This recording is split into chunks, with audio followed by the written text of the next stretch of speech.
host is on the line before we begin.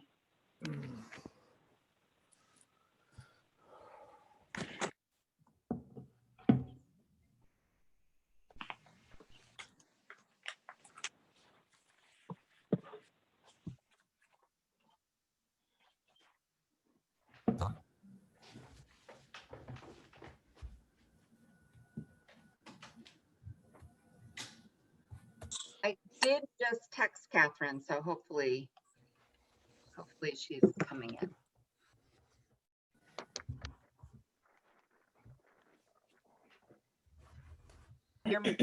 You're muted, Erica. Erica, you're muted. Sorry, I was muted. While we're waiting for our community co-hosts, I did want to make sure that you all take a look at the slides on the screen. We are going to dispense with some of the formality at the beginning of the meeting to make sure, since many of you have already been on this type of call before.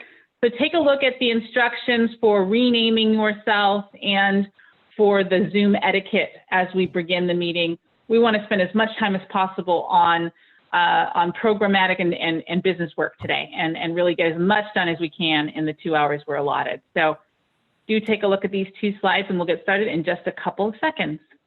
And our community co-host has joined. Excellent. Thank you.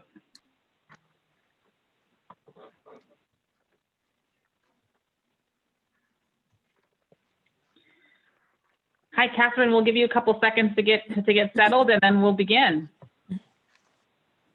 Sounds good, thanks, and good evening, everyone.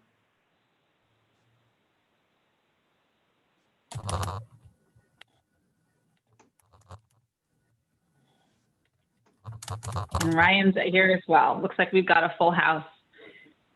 We're doing pretty well with participants. Looks like we're over 50, so we're going to go ahead and get started. Thank you all for joining and welcome to the AB 617 Community Steering Committee for the Stockton community. My name is Erica Manuel, and I should be relatively familiar after a couple meetings now. I am part of the facilitation team from the Institute for Local Government, or ILG. I am the CEO, and my colleagues this evening are Hannah and Kim, who are actively renaming many of you and waving on the screen. They are here to help make sure that this meeting goes as smoothly as possible. We are going to be facilitating this conversation to make sure that this process meets all of your expectations. So at the last meeting we had for this steering committee, it was about 2 weeks ago. And for those of you who attended, you probably agree that it was both a productive meeting, but also a little bit of a challenging one. It was productive because we were able to have some really honest conversations about expectations, about process, about the current stage of the SERP development. But it was a little difficult because you expressed your concerns, you gave some really honest feedback about the way you think things are going so far. We took some time to talk about issues that are important to you, like the port, but we didn't really stay on time and we kind of had to do a reset. So the good news is that resets can be really, really great things. This is a community-driven process. AB 617 is a community-driven process, and our goal and the goal of AB 617 is to hear from you and to develop a SERP that reflects your priorities and that reflects your voices. This was always going to be a messy process, and if you ask any of the other communities that are part of the 617 program, it's been messy in every single one, and messy isn't always bad, but it's even messier since COVID with social distancing and virtual meetings. So we are really climbing uphill, and we're lugging a heavy suitcase, if we could use an analogy. But the good news is that we're all climbing together and we're sharing the load. So we have a phenomenal community co-host today who really helped articulate some of the requests that were discussed at the last meeting and help the Air District frame today's agenda. Before we move forward to the agenda, I do want to recap some of the poignant comments and requests that were made at the past meeting and in the agenda setting discussion. So let's see, on the next slide, we're going to show you what we heard from this committee and what we talked about over the last 2 weeks since our last meeting. Here are some of the key priorities and process improvements. We want to make sure that we explain and reiterate the SERP development and approval process for everyone on the line. We want to make the agendas moving forward, and including this one, to be more specific. We really want to highlight the action items like voting and make sure that that's specified on the agenda. We want to be clear about the meeting times and the possible trade-offs of spending a little more time on one item or another. And if the meeting's going to go more than 2 hours, you would like to see an updated invitation in advance so that you can prepare your day, prepare your night, and plan with your families. You want to get meeting materials 72 hours in advance if possible. We know that it isn't always going to be possible. We're going to do our best to try, and the Air District has committed to that. And it's not easy. Give them some kudos and grace when needed, but they are going to do their best to accomplish that.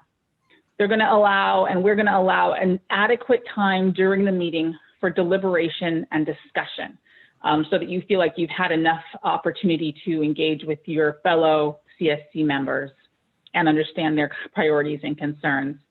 And we're going to end on time, including today. And so you're going to see some changes to the way that we've structured things. And hopefully, like I said, this reflects what you heard, what you saw, what you said that you really wanted. And we are really excited to have heard that from you and to be able to implement that with this meeting moving forward. That being said, we developed the attached agenda, which we're going to show on the screen now. Tonight, we have really only 2 main topics. And at the last meeting, you requested a little bit more time to review the air monitoring plan before official voting.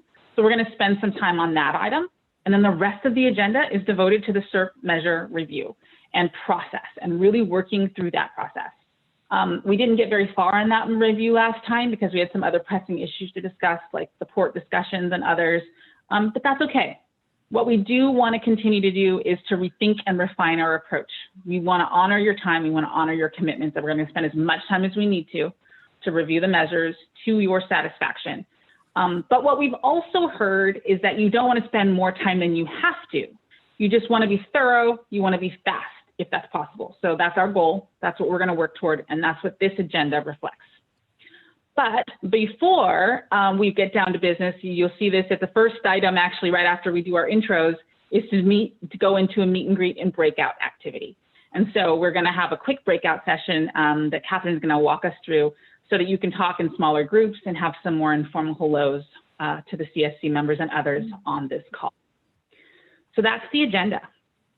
As I mentioned, we've had a lot of Zoom meetings. We've done this for quite a few months now, so we're going to dispense with some of the logistics for the sake of time. There were a lot of things on the screen while we were waiting to get started. The big things to remember: make sure your screen name is accurate. We can rename you as necessary. Happy to do that, and we will. If you're in a stipend program, you want to stay in the meeting for 75% of the meeting to get credit for the meeting and be eligible for the stipend. The meeting's being recorded, as you can see. There will be public comments at the end, and we will have a few more logistical things associated with potentially voting. So please keep an eye out for those instructions later. That's the formality piece. And at this point, I would like to turn it over to our host and community co-host for their welcome before discussing the other elements of our meeting.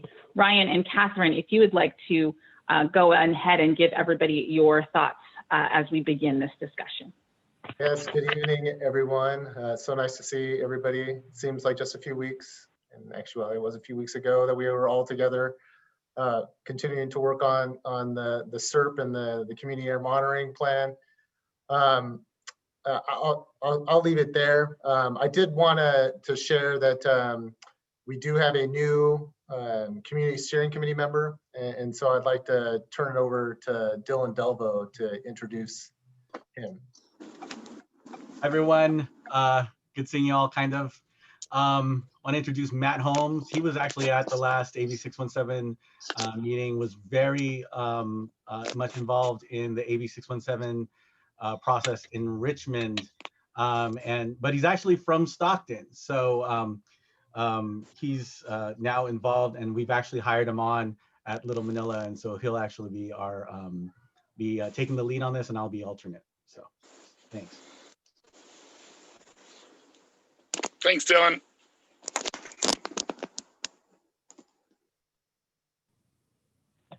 Matt, I know you're not speaking yet, but if maybe after Catherine's done, we can give you a couple seconds to introduce yourself if you'd like to, and we'll let Catherine do her co-host welcome, and then we'll turn it over to you before the breakouts if you'd like to say a couple words. Yeah, sure, thanks. Oh, sorry. Yeah, I just want Sounds to good. We'll piggyback come in. back to you after Catherine. Zoom. I want to piggyback though and give a big thanks to Catherine. She had some really great ideas on how we can improve the process and make this better for everybody involved. And so just want to thank her for her participation and sharing. And I'll turn it over to Catherine. Thank you, Ryan and Erica. Just a quick point of clarification. I have some kind of general opening comments, and then I do have a brief slide deck. So am I supposed to do the slide deck now or after the breakout activity? I wasn't sure what we landed on. What do you People prefer? are still joining. Why don't you do it right after the breakouts? That way we'll have as many people on as possible. Or, How's that okay. work for you? or Yeah, that Erica, sounds Okay. I'm sorry, guys, to be flexible on the fly. Give me a couple more minutes for the breakout groups. Oh, Okay. you need some more time? In that case, Catherine, go early, give Hannah more time.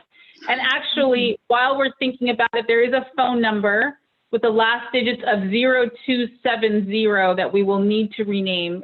So feel free to hold that thought now, but know that we're going to call on you in a little bit and we'll need you to unmute yourself and tell us your name.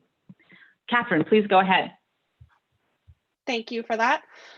So before I get into the slide deck, just my welcoming comments would be thank you so much to everybody for joining tonight. As Erica was mentioning, there's been so much that has happened this year, from the pandemic to the wildfires. I know this can be a particularly challenging time for folks, knowing that the holiday season is coming up and that if we're following the protocols, likely we won't be able to visit with our family members. So there's a lot going on right now, and I just really want to recognize and appreciate people's willingness and the community's resilience to keep moving with this process. I also wanted to say before I start sharing my screen that I'm not a good presenter when I'm following the chat. So my colleague and alternate on the Community Steering Committee, Cynthia Pinto Cabrera, is also on the line tonight, and she's going to help batch together any comments or questions that people ask during my presentation, and I'm happy to follow up with those either via the chat later on or offline with people, just depending on what the questions are. But just FYI, I'll be focused on my slides and I won't be able to see you all as I'm presenting. And again, also recognizing that the goal is to really focus on and prioritize time for deliberation. I am going to try to keep it to a minimum, but I'm also somebody who likes dialogue instead of monologue. So as much as possible, I tried to build in a couple of interactive pieces to this. So first, to check, can everybody hear me okay? And can everybody see my slides now? Okay, thank you. So first, I just wanted to tee up an activity that I'll actually launch probably after our breakout groups, but just wanted people to be thinking about, really the topic that we're focused on tonight and throughout the rest of this process. What do you want from Stockton's Community Air Monitoring Network and the emission reduction plan that we're developing? Some of you may be familiar with something called a word cloud, which is basically where a bunch of different people give their input, and then the word cloud kind of identifies clusters and makes the words bigger that get repeated. And I'm testing out a new tool tonight. It's called Polls Everywhere that a colleague professor shared with me. So this is going to be an optional activity, and I just want to be transparent about the fact that this activity doesn't require you to set up an account in Polls Everywhere. They don't share or sell your information, and there will be options for you to participate on your computer, your tablet, or your phone, however you're joining. So I just want to kind of tee that up and have that in the background as I move into my overview. So I'll talk a little bit more about myself in a second, but first, Central Valley Air Quality Coalition has been around since the early 2000s, working to create a healthy, safe, and economically prosperous San Joaquin Valley, where ultimately we have eliminated chronic air pollution and the related epidemic sickness that is caused by our poor air quality. And as you can see, our mission is how we seek to achieve that vision. I actually started my career as a community organizer in Madera County, where I grew up, with CVAC in 2006, and did that for 5 years before going back to school to get a PhD in geography, and then just recently returned to CVAC about a year ago as the executive director. And just FYI, we say CVAC for short because Central Valley Air Quality Coalition is a bit of a mouthful. So here's a little bit more about me. Again, I'm Catherine Garupa White. I'm glad to be here with you all this evening as the community co-host. I've also mentioned previously that while I am not here in my capacity as faculty, that I have worked since 2016 at the Stockton Center for California State University Stanislaus, which I feel has given me insights into the local community, and that campus is within the AB 617 boundary. So another connection that I have to the community and another way that I would be happy to be a resource to you all. I've really loved teaching at the Stockton Center for a variety of different reasons because of the diversity of the different students that I get to interact with, and also because I get to teach one of my favorite classes, which is California geography. So I get to be really familiar with the physical and cultural environments of California, and especially the San Joaquin Valley where I grew up. It's important to acknowledge and is embedded in the conversations that we have today that one of the important historical aspects of California pre-settler colonialism is that we had an incredible abundance and diversity of Native and Indigenous people. And the class that I teach on California geography is most often taken by students who are preparing to be teachers and who often are going to lead elementary school kids through activities to talk about the missionization and colonization period of California. And so we do activities and have challenging conversations to talk about how do you have authentic conversations with elementary school kids about the violence and genocide that is rooted in the history of the founding of the state of California in a way that doesn't minimize the deep impacts that that has caused to us, and at the same time is appropriate for elementary school aged kids. So wanted to start out by recognizing that wherever we're joining in the state of California today, that we are on unceded tribal lands. Also, CVAC for a long time has really focused on our regional air pollution issues. So I'm going to briefly touch on those as a refresher. I think you all are experts in this by now, and then really focus specifically in on Stockton. So we have two regional pollutants that we really struggle with. The first one is ozone. And in the 2020 American Lung Association State of the Air report, you can see the rankings here.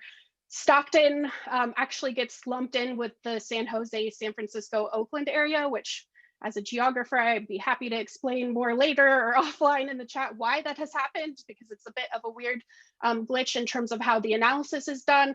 But obviously in the entire United States, Stockton is towards the top of the list for ozone pollution. And ozone is a corrosive gas. So we refer to it as like a sunburn on the lungs, and chronic exposure can cause permanent damage. Particulate matter pollution, or PM for short, is the other regional pollutant that we really struggle with that has very severe health impacts because of the ability of the tiniest particles to actually make their way into the bloodstream and inflame our entire system. And even if you don't have an illness like asthma or heart problems, your immune system is chronically inflamed when you're exposed to these levels of pollutants on a year-round basis, like we struggle with in the San Joaquin Valley. And so again, from the 2020 American Lung Association State of the Air report, you'll see here that the Stockton area is ranked 5th in the entire United States for most polluted cities for year-round particle pollution levels. It's also important to keep in mind who's most at risk when it comes to bearing the brunt of the impacts of our air pollution problems. And while we refer to these populations as sensitive populations, we need to bear in mind that this is roughly 40 to 50% of everyone living in the San Joaquin Valley. And again, we are all affected.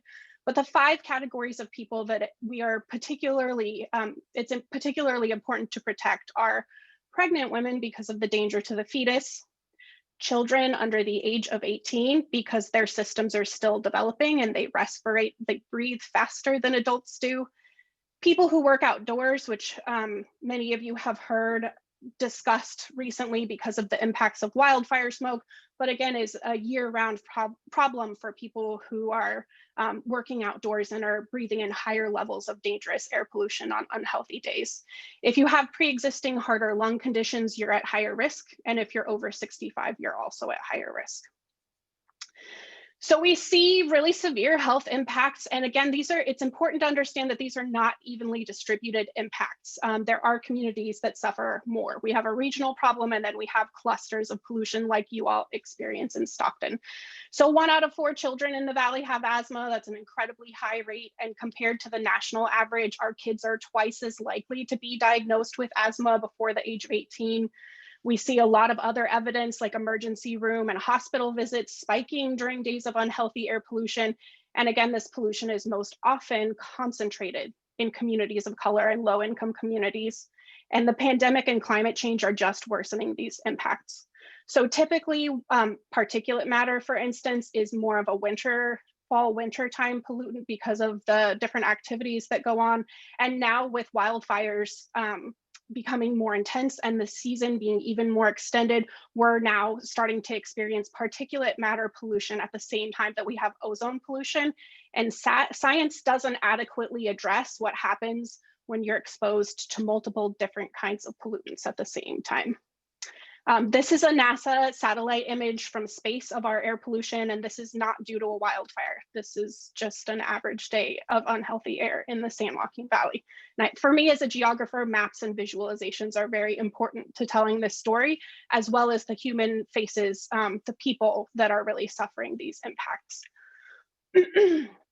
So I do this work through the lens of environmental justice, and this term gets used a lot and there are many different definitions. So for the rest of the conversation that we're gonna have, I wanna make clear that environmental justice really has 2 important components that I'm gonna focus on tonight. And again, I'm covering a lot of stuff in a very short time, so happy to discuss in more detail with people.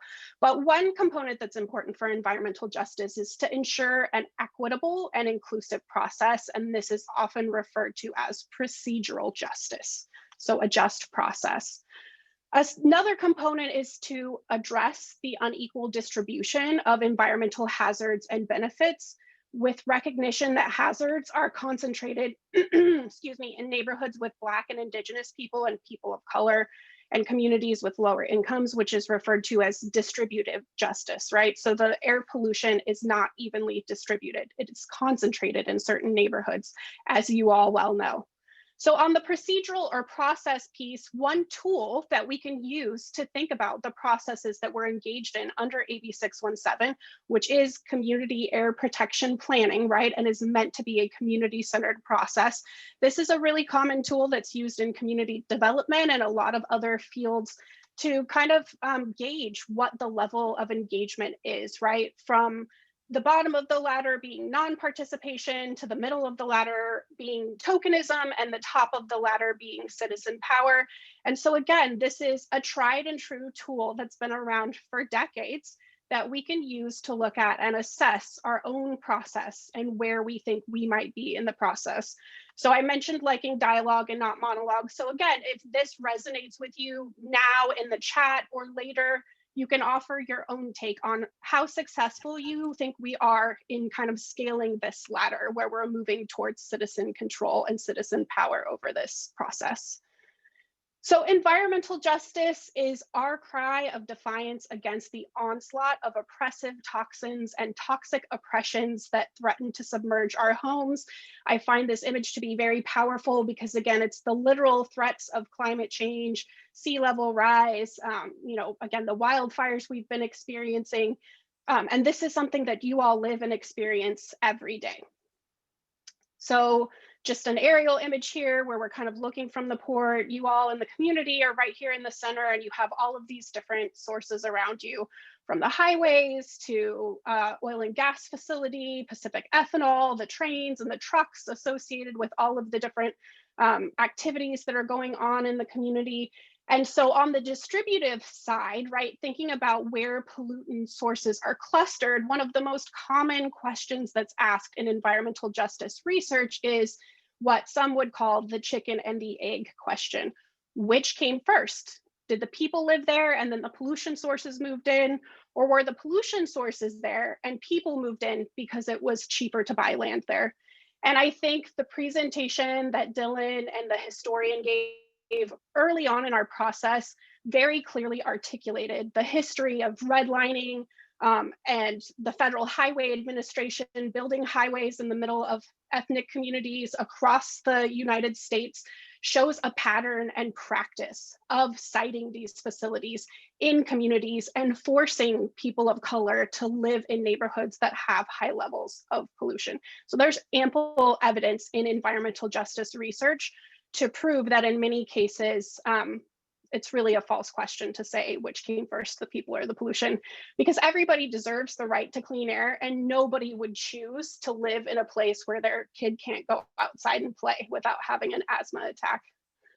I had like multiple other slides of the different pollution sources in Stockton, but again, I feel we've touched on this already. You all know this because you live it, you experience it every single day. So you can see on here the different sources that we have charted out, from toxic pollution sources, PM 2.5, and nitrogens of oxide, which are a precursor to that ozone pollution that I was talking about earlier. So on this map in the green, you have the residential areas, and then these kind of orange and red shades are the roadways, the major roadways, and then you see some of these stationary sources as well. So a whole toxic soup, right? A whole mix of different sources that you all are being inundated with on a daily basis. So I do this work a lot, and I feel like sometimes I am the negative Nancy who comes in with all of the horrible stories about how bad our air pollution is. But obviously we need to understand the problems if we're going to innovate the solutions. And it's critical to empower people with knowledge so that we can protect ourselves and our communities. And CVAC does have some resources on that again, I will be happy to share later and not focus on now. I know Valley Air District and other agencies also have resources for that, but this is vital in an immediate sense when the air is unhealthy, that you take steps to be able to protect yourself. Another key component is that we have to take action to resolve these problems, and that's really what we're here for through AB 617. It's a complicated, multi-decade process that has led to the concentration of pollution sources in the Stockton community. So it's not going to be overnight that we're going to transform these circumstances. However, there is huge potential through the investments of programs like AB 617 to ultimately start unwinding these patterns. I also think it's important to focus on the victories, and then I have just a couple more slides, so I'm just about to wind it up. But again, I want to focus on some of the positive work that has been done and some of the victories that we've won, because it's important to also celebrate our successes. So as an academic, I recently published an article called Reframing Air Pollution as a Public Health Crisis in California's San Joaquin Valley. You could easily find it if you Google searched it. And again, I'll be happy to provide the link later.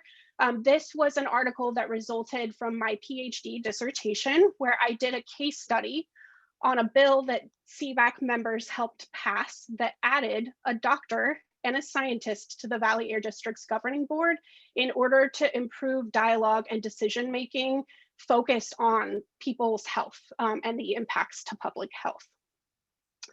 Also, last week, we had an article that got published in Valley Public Radio that touches on and gives just kind of a general summary of a campaign that I have been working on for years related to an emission banking system that the Valley Air District has been running that is unfortunately riddled with problems that ultimately means that we have been shortchanged in terms of the real reductions that we need to see in air pollution in order for everybody to enjoy clean air. So that's another important success that we've been able to shine the light on that. And obviously much more work needs to be done on all of these fronts, but it's important that we're finding the problems and innovating the solutions. So one of the things that I mentioned in the prep call with the leadership team and getting ready for tonight's meeting was setting goals for the planning process and for the meetings that we're having. And again, it goes back to my word cloud question that I'm going to ask you all in a little bit about what do you want out of this plan and what do you want out of the air monitoring network? So from my perspective of having worked on these issues for over 15 years now, as an academic, a researcher, and an advocate, which for me is really important. I feel like those things need to go hand in hand.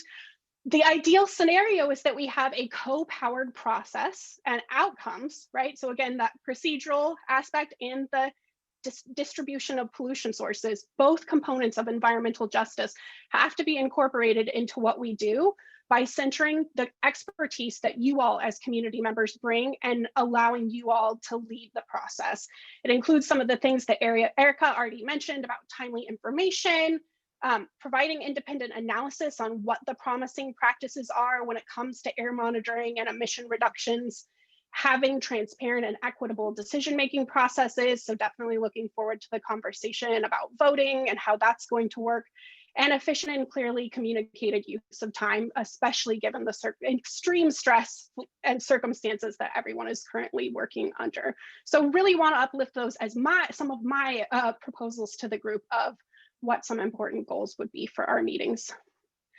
So in closing, again, big picture questions, but we're quickly going to need to get down to the details. What are our goals for the process, for the plan itself? How do we want to see it enforced and implemented? And recently, I was at a self-care workshop where a colleague very articulately talked about being able to take this time of year to look to nature and learn from what our surroundings are doing. So at this time of year in the fall, the trees are starting to lose their leaves, right? Shedding old things and making way for new things, really being able to store up energy to make it through the long winter ahead so that we can see the light come in spring and summer. So another overarching question for you all is, what can we as the community steering committee do to pull energy back into the roots of the community and really strengthen this being a community-rooted process? A few things that I've learned from the environmental justice movement and from working with the most impacted communities is that we have to work at the speed of trust.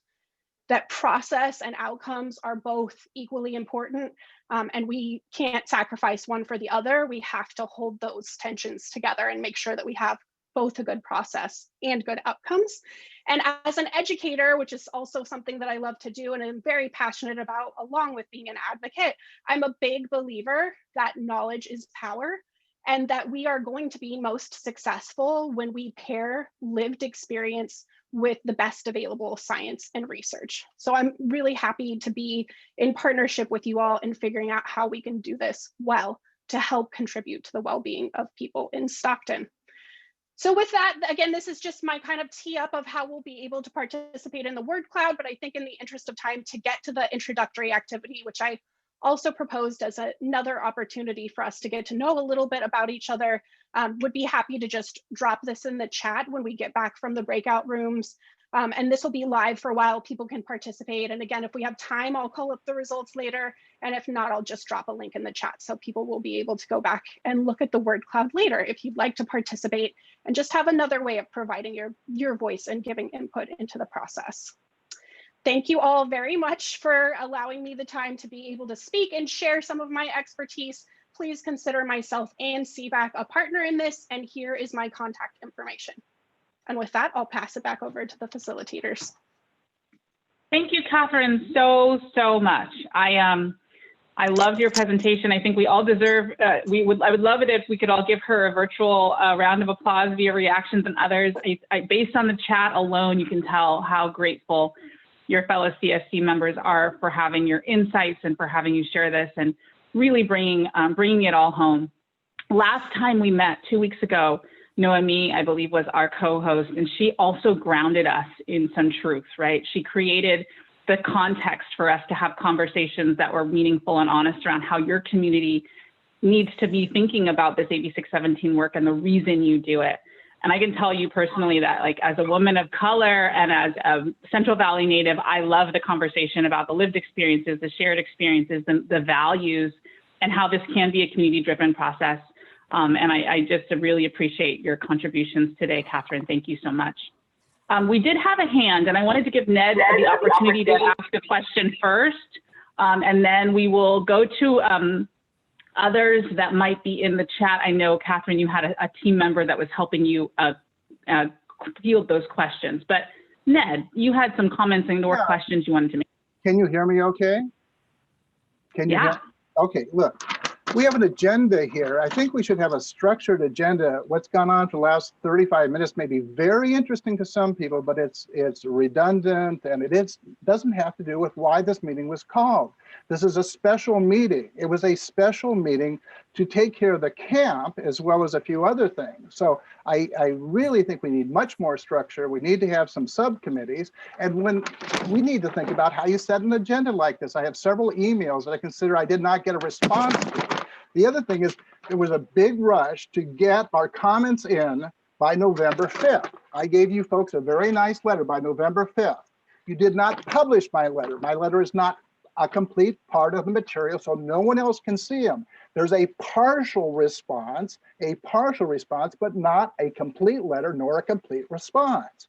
So those things really have to be taken care of. And to go for 35 or 40 minutes talking about generalities that we've heard over and over and over again, maybe that's wonderful and it gives you guys a lot of positive feedback, but we got to get some business done here.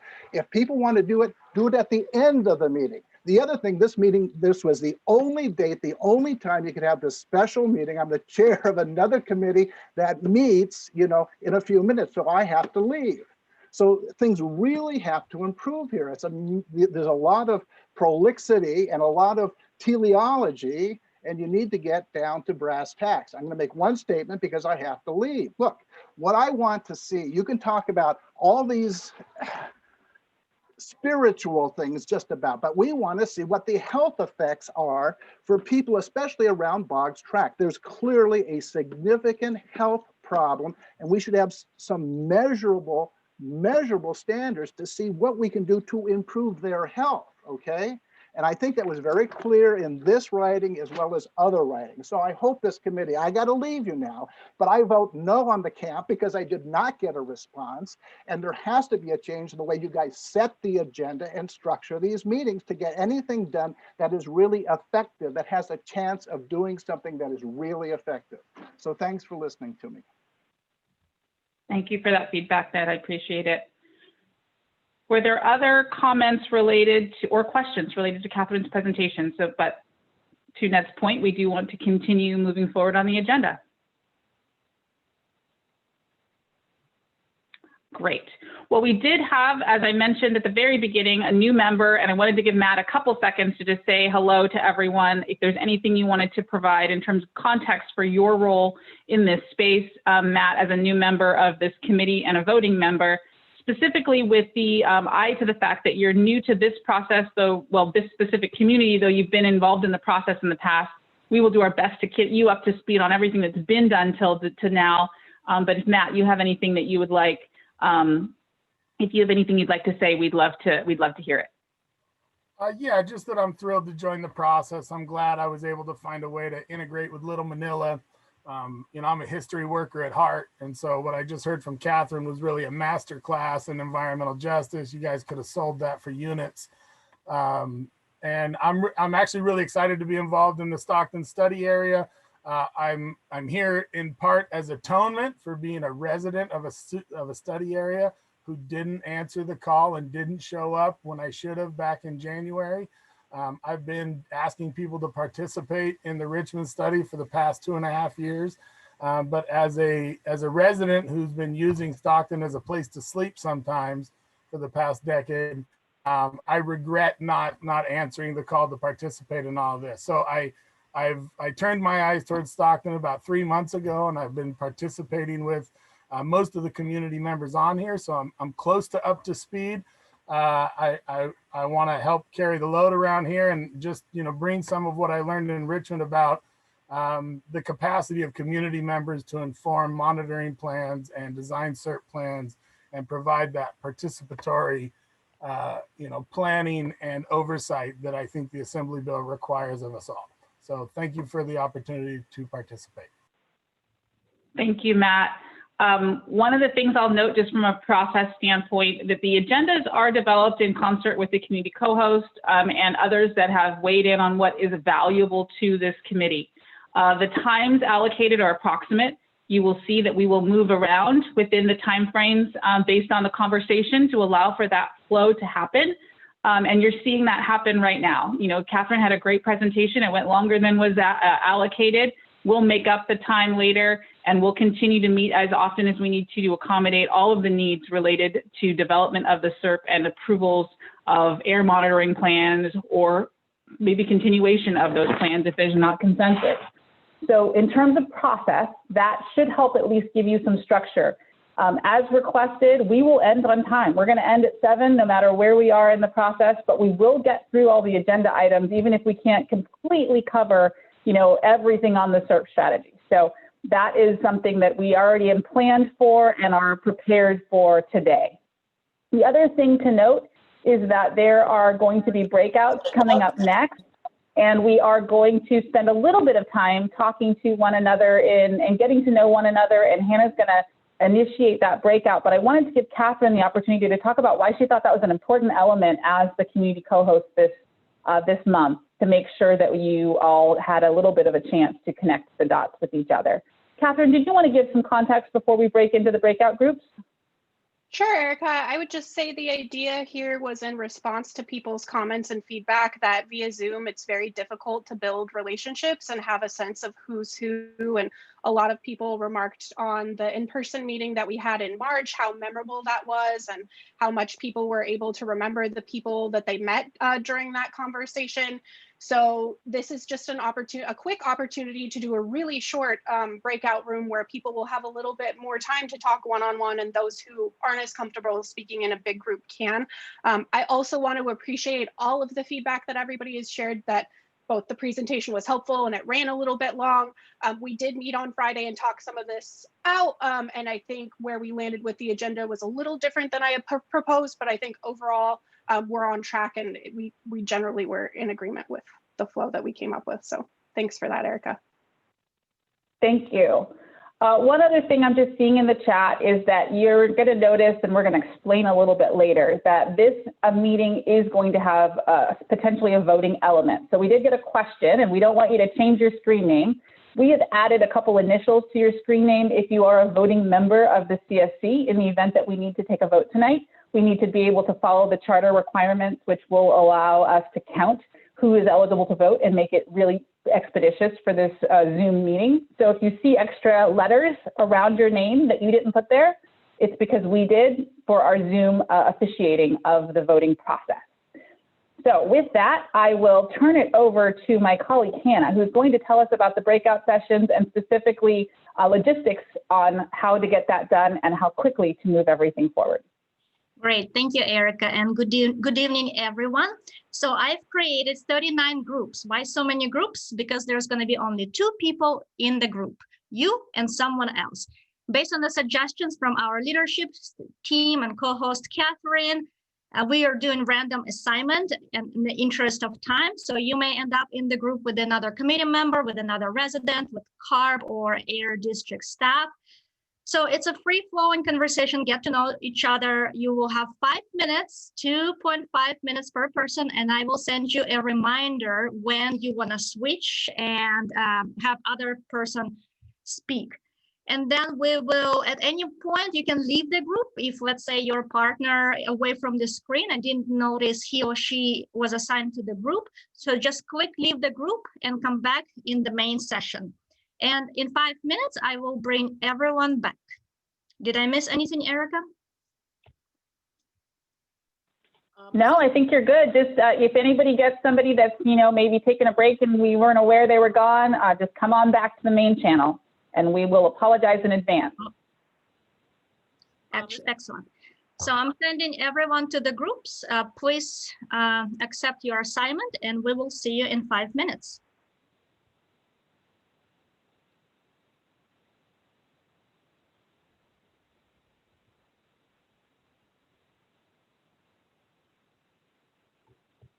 Looks like we got 2 people.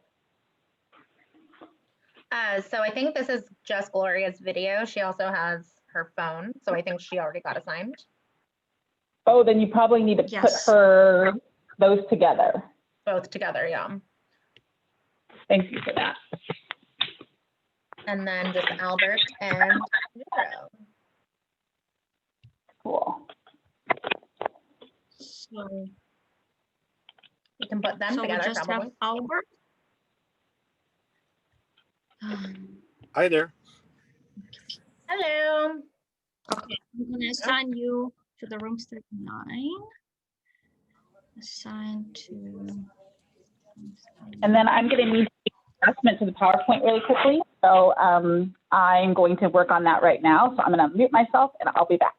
And I'm going to send you an updated version. Hannah or Kim, who's streaming today? I'm sending, I'm sharing. Yeah, it's Hannah. Hannah, could you please, because we're on Facebook Live, would you please put up the breakout group slide? Yes. I was by myself, so I just came back. Oh, you were by yourself. That's good. At least it was you. At least it was you. I waited. And I Was said, people were joining and people were like jumping out of the meeting, so I've been constantly juggling.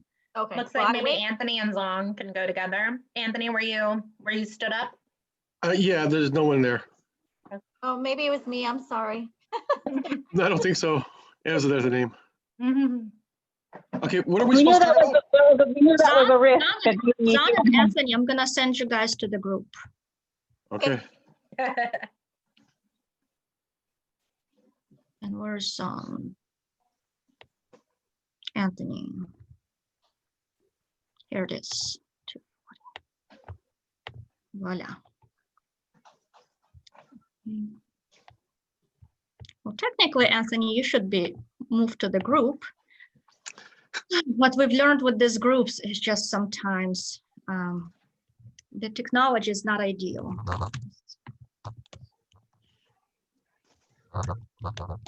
Yeah, so you guys didn't go to the group. You are on the main channel with us. I tried to send you to a separate group, but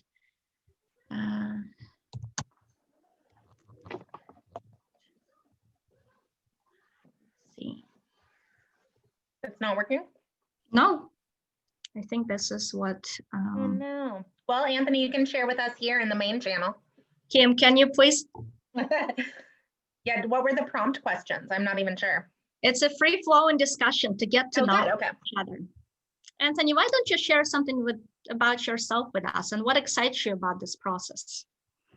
Oh, I've lived here in the community my whole life, and anything that can bring it healthier, beautiful, and anything that can help my community, I'm willing to participate in. But other than that, I don't really have too many expectations. I'm just making sure that the money doesn't get kind of wasted. Good. Yeah, that's important. That's all. How did you hear about the steering committee? Dylan Delvaux is a real good friend of mine. Okay. Yeah. Hey. Yeah, we go way back all the way to high school. Oh, Oh, wow. wow.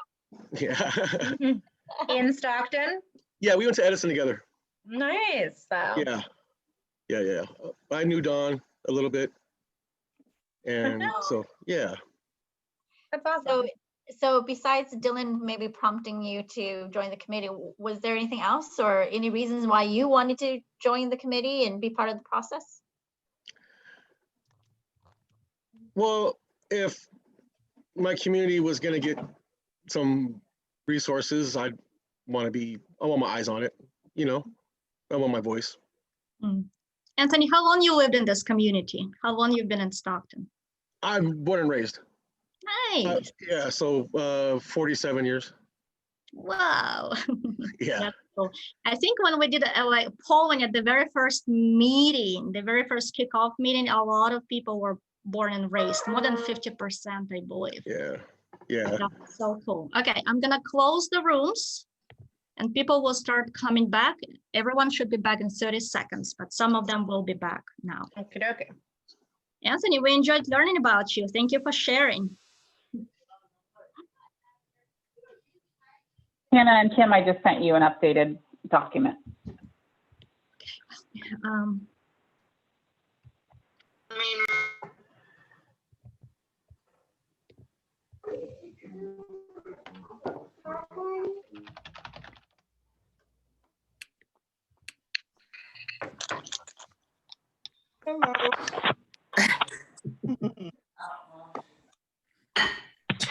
Hello. Hi. What are you doing? Back. Welcome back, everyone. Thank you. Thank you. That was good. Okay. Good. See you later, Jonathan. Congratulations to All the right. Mitchell. Okay. It looks like everybody's coming back. If you wouldn't mind, put yourselves on mute if you can to make sure we minimize the background noise. We're getting some comments in the chat that say it worked out for you. We had a couple people that didn't get paired up, which we expected. Apologies to those of you that didn't have a buddy, but it looks like most of you did, and hopefully you were able to connect with that person, give them a little background on who you are, what you love about this process and this project, and why you're involved, and what you'd like to accomplish, and how we can do that together. All right, it looks like everyone is back, and we are going to recenter on the agenda. As I mentioned, the agenda is fluid. It is based on the flow of each meeting, but we are going to try and get through as much as humanly possible during the 2 hours that we have together. So we're going to continue moving. There was a comment that Ned made before Catherine's or after Catherine's presentation. Some of those comments and requests are in the chat, and we're going to give the Air District the opportunity to respond to those at their earliest convenience, so that that is reflected in the chat or in other ways. I didn't want to ignore those. And then there's also great comments from Catherine about the potential word cloud. We've used that system before at ILG. We love using it with our public engagement work. Hopefully you will all be able to utilize that system today for that word cloud option. Again, thank you for your flexibility and your participation tonight. So the next thing on the agenda is actually to cover charter and consensus process voting. And this is important as we're thinking about the context of environmental justice that Catherine set up so beautifully for us. And we want to begin the process of talking through that with you all. One of the things we're going to cover today is just how the charter was defined, how the process began, and what we're going to do moving forward, and how we're going to make this work.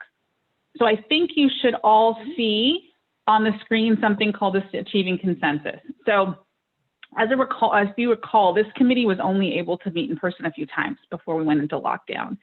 And your experience has been incredibly unique. But what we have heard and what we agree on is that there is a lot of foundational elements that the CSC decided on in the beginning that you've probably forgotten about. So today we're going to start our business part of the discussion by doing a quick refresh on the charter that was developed by this committee. On the screen is some critical language from the charter that's going to play a role in our discussion today and in a few of our discussions moving forward as we kind of work through this CERT. And specifically, we wanted to highlight the word consensus. So consensus occurs when a group of people agrees on something and that there are more people that agree on it than they disagree. And our goal with this CSC is to always achieve consensus. And as a facilitator, that's my objective, to try and get you to that point of consensus. But as your charter specifies, and you can see the bullets there from the charter, that's maybe not always possible. So in the absence of consensus, a majority vote of 50% plus one of all the CSC members present will be taken. And so some of the adjustments that we made to your screen names and other logistical things we've done today have been with that in mind.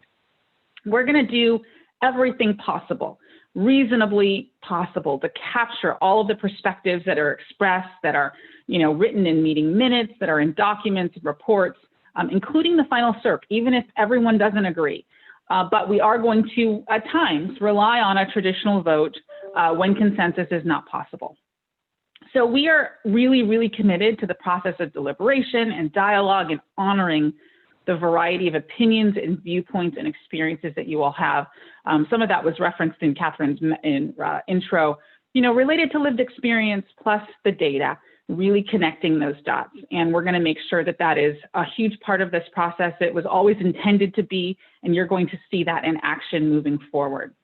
Are there any questions about achieving consensus, what that means, and how that reflects, how that moves forward into the process? The next slides are going to talk about what voting looks like before we have a conversation about the camp.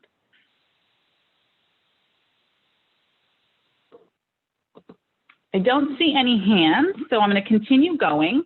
Erica, Let's I have talk a just little a bit- quick clarifying question. And Of course, maybe I this is can. on. Oh, hi, Catherine. Yeah. Yes, sorry to interrupt.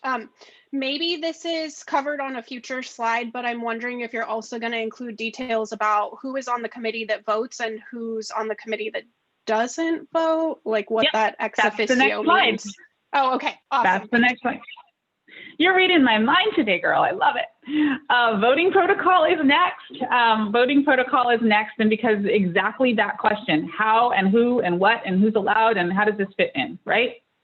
So based on the charter, this is the voting protocol. Government representatives, which are on the screen name as listed right now, going back. Sorry, Hannah. Yeah, there we go. On the screen name, you'll see a GOV after their name in some cases. Those are technically government representatives, and those are considered ex officio. Ex officio CSC participants participate in all kinds of elements of these meetings, but they are not actually eligible to vote. Similarly, alternates are eligible to vote, but only if their primary member is not present. So Matt, as a new primary, would be eligible to vote as Little Manila, but his alternate, if he's here today as well, could not, as an example. So if you are an eligible voter today, you will see that there has been added to your screen name by ILG V. The letter V has been added because we want to be able to quickly go in and find you and count you. And again, according to the charter, in the absence of a consensus, which we'll do a temperature check, we may not need to vote, but in the interest of a formal type of a vote where we do need to do a roll call, we will seek majority vote of the participants on the line that are eligible. So it'll be 50% plus one of the eligible voting CSC members present. And today's voting, if we do it on the camp, would be a roll call vote.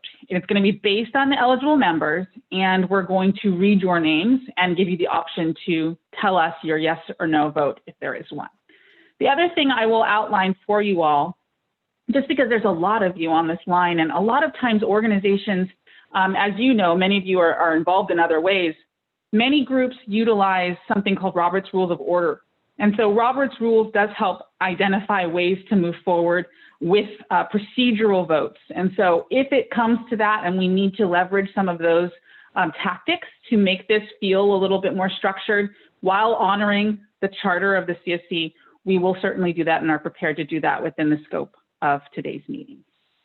What questions do you have about voting before we transition to a conversation about the air monitoring plan? Erica, just real quick, can we make sure there's no one in the waiting room? Apparently, we've got folks that got kicked off and we don't know whether it's internet issues or I see Kim just said that you're trying to get him in. Okay. Yeah, we admitted him and it said he was joining, but he didn't actually make it in, I guess. So maybe if, I don't know, if somebody's in contact with him, if he wanted to sign out and sign back in. Is that Matt? Yeah. Yeah, he's showing 3 times in the waiting room, and it just says joining, joining, joining. I don't know why his name is 3 times. Okay, Maybe he's trying to. maybe it's his internet. Okay, I'll text him that. Okay. All good. Okay. So we are going to continue. I'm going to do a time check at 6 o'clock. We're a little over the agenda time, but again, this is your meeting and we're moving forward in the priorities, and this is really foundational stuff for a really important part of this CERP development and in the 617 process. So we're going to take as much time as we need to make sure you all feel very structured in the process and grounded in that process, and then we'll move forward with implementation of that process accordingly. So we're doing okay, no worries there, and hopefully you are all feeling comfortable with the approach so far. So the first thing on our agenda related to this is tied to the conversation about voting and consensus. 2 weeks ago, this committee agreed that you would feel very comfortable entertaining a vote on the community air monitoring plan at this meeting. So we're going to take that item up first, and John Klassen is actually going to give a short recap of the item. We'll have some discussion, and then we'll be making a decision about a vote, whether we feel comfortable making a motion to approve or not. And to simplify this process, like I said, we can use Robert's Rules of Order. I will defer and work with our community co-host on this process to make sure that the structure supports the charter and your all of the opportunities that you would like to discuss the agenda item. There are links in the chat to specifically the comments made about the camp. And at this time, I am going to turn it over to John Klassen and make sure that he has the opportunity to share his screen and communicate about status on the community air monitoring plan.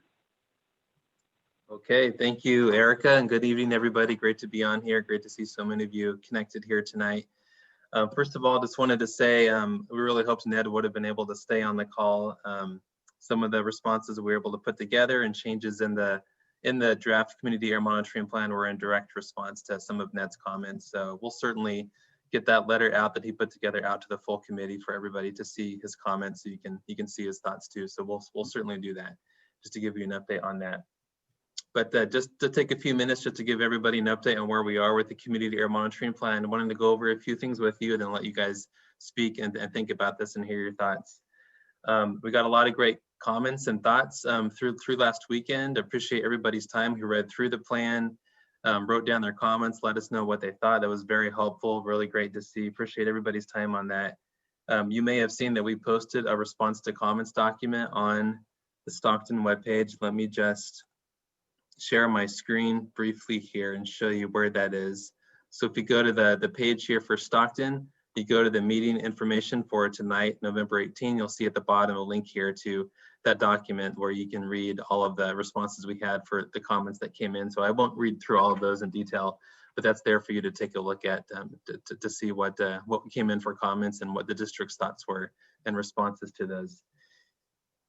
Just a brief background on community air monitoring in general. This is one of the key components of AB 617. As you know, we've talked about it a number of times through the development of it over this past year. Community air monitoring is key for us and for the community. It helps us identify different sources of pollution, which types of emissions are most concerning to the community. Based on the data that we're able to collect, we can help prioritize perhaps what emissions reduction measures we have in place that'll be a part of the SERP. If we come to understand that some types of emissions are really spiking up concentrations of different pollutants, we can focus perhaps more funding in that area to get more emissions reductions. So the data that we're going to collect is really going to help form our strategy moving forward to reduce emissions in the Stockton area and continue to improve air quality. The community air monitoring network is going to provide a very good spatial understanding of air quality in Stockton, where it could be different in one part of the community versus another. We heard a lot of great feedback from the committee on different locations of interest. This data will be in real time to help everybody see what's happening hour by hour, which will really help support people making daily decisions on what they may want to do for outdoor activities or not want to do based on the data that's coming in for each day. Then of course, all the data that we collect here could also be used by researchers who want to do health studies or whatever else they may want to do to understand air quality in the Stockton community. So just a bit of a timeline on the work that we've done together. This was definitely a community-driven process where we went through a number of steps with everybody over this past year. In May of this year, we went through a process with the committee where we heard from everybody on their concerns about air monitoring and different sources that are within the Stockton area. We did that in the May to June timeframe. In June, we got a good list from everybody of sources of concern on where that was happening. We followed it up in July with a meeting where we heard from the community on where they felt like air monitoring should happen based on those different concerns. We did a lot of mapping exercises together, if you remember that from a few months ago, using a social pinpoint. That was very helpful. Based on that feedback, we were able to come back at the August meeting and show a proposed network design map for the Stockton area based on all the feedback that we had received from everybody on sources of concern and where air monitoring could happen in the area. After that discussion in August, we took an item to our governing board in August to get approval to purchase equipment that could be used to implement that network design in the Stockton area. And so we now have a contractor in place who's working on developing some of that equipment to be able to use in Stockton. And then we started working on the actual document, the community air monitoring plan, which goes over in a little more detail about how we would operate the community network, how we would ensure the data is accurate, where monitoring would happen, and how we'd be giving reports to the community as we continue to collect data. So we got some good feedback on that draft plan over the past few weeks. and we got some good responses, and we posted that response to comments document just yesterday for everybody to see. Just at a high level, the comments that we got back on the Stockton Community Air Monitoring Plan.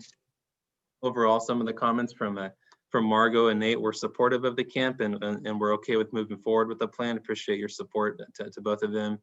Margot had some comments on clarifying what the focus of the camp is, the goals, and how the CSC could be involved. So we added some clarification in the plan for that. Ned and Jonathan both had comments on indoor air quality, about how that could fit in within this plan, and appreciate your thoughts there. And that's certainly something that we can figure out together as we implement school filtration projects for the Stockton area, how we could do some indoor air monitoring and outdoor to look at the efficacy of that filtration program, so we can work together on that going forward. Ned had asked specifically to have more health impact information in the plan. We were able to add more of that into the plan for all the different pollutants that we're planning to measure, so that will be in there as well. And then Cynthia had some great clarifying comments on flagging data and what that means, and we clarified that in the plan as well, where we place flags on data to help our team take a closer look at data that may be outside of the norms, and if it's going through maintenance or malfunction, they can look closely at that data to make sure it's operating properly, and if not, then that data would be flagged so people would know that that is not a measurement that reflects what was happening in reality. That's just being impacted by malfunction or maintenance procedures.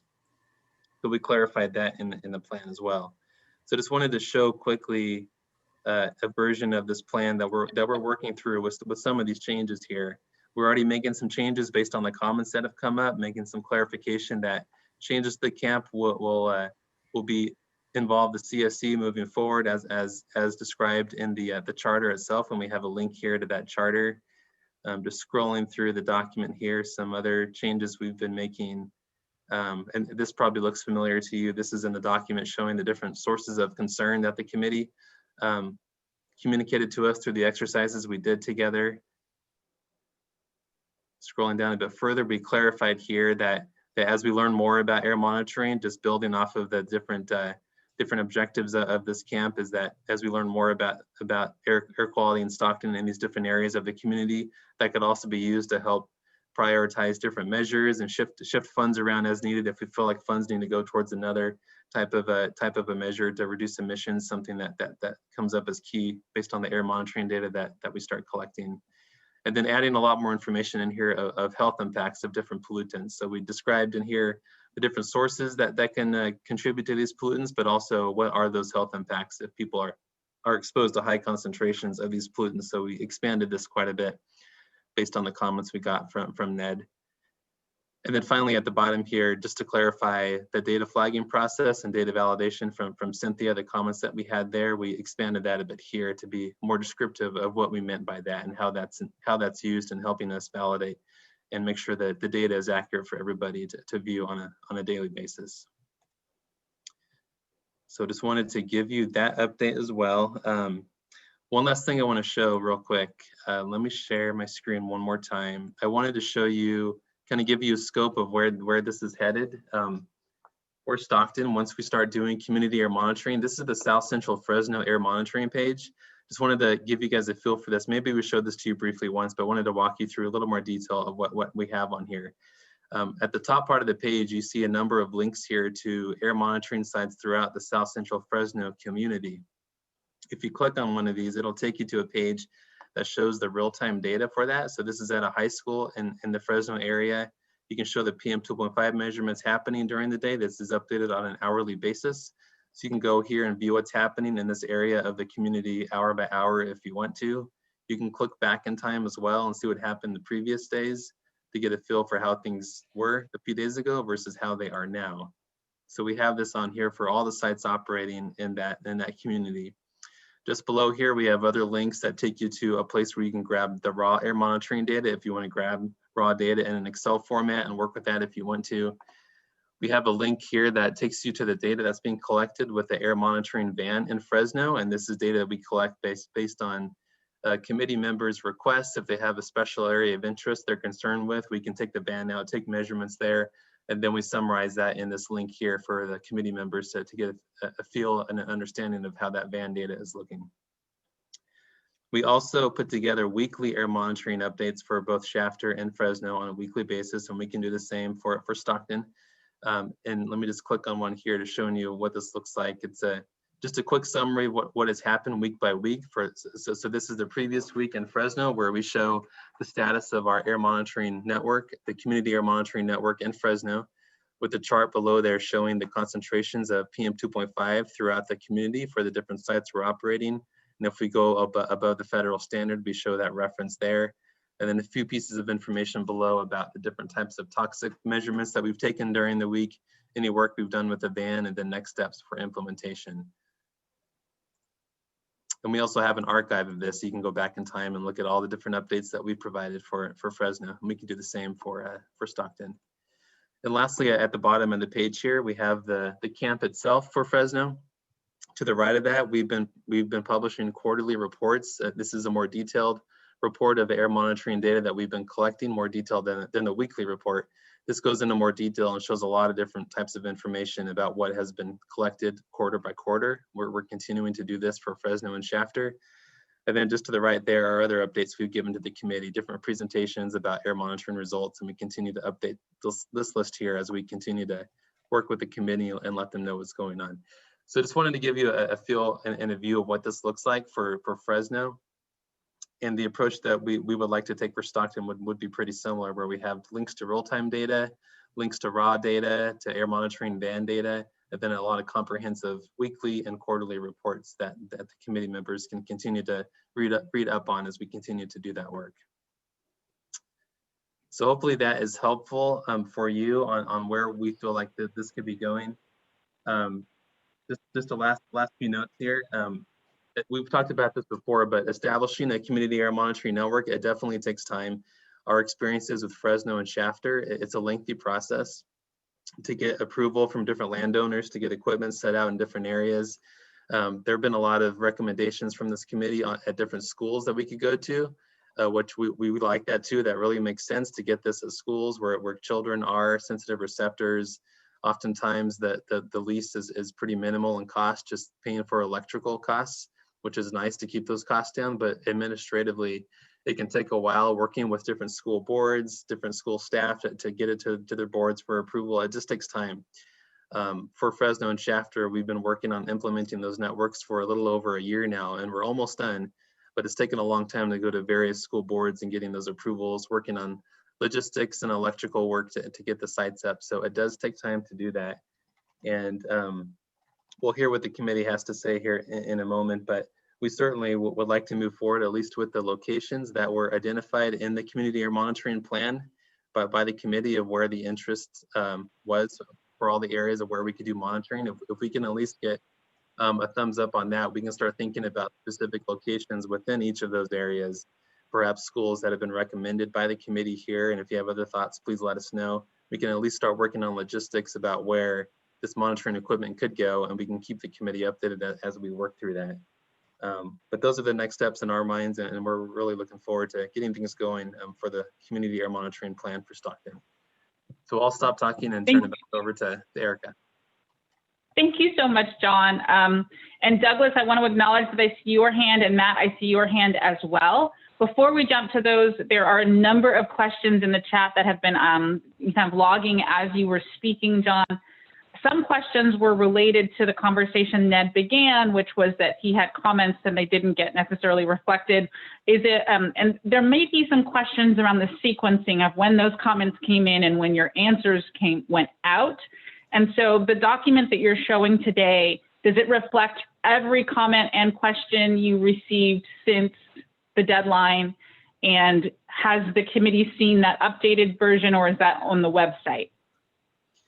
Yeah, so the response to comments document we posted last night, that's reflective of all of the comments that came in through the period, just to clarify that. And we'll certainly send out Ned's letter to the whole committee so everybody can see his comments on that. The updated community air monitoring plan document I showed, that's not posted yet, but we can post that so everybody can get a view of that. So we'll do that for sure. Great, thank you for that. And then there were a couple other comments related to data and others that I think are really great to have dropped into the chat from an answer standpoint. but I do want to go to the hands. Douglas was first, and then we'll go to Matt. Douglas, you had a question?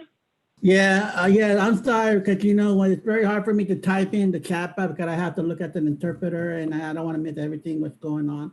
But just an analogy, just some of the people who aren't ready to vote, just a suggestion, some are afraid to vote. I just think that we should have like a manual tally, just have like a doolittle and survey and just go out and just check and see where people where they're going towards or whatever, and feel more comfortable with that, and really figure out where the actual vote tonight as well as the future vote, after the sample vote, see where people are voting for and what criteria they're voting for, what are important and priority, same way, you know what I mean? So that's my concern. And second, I remember in San Joaquin County Board of Education, they had, you guys were part of that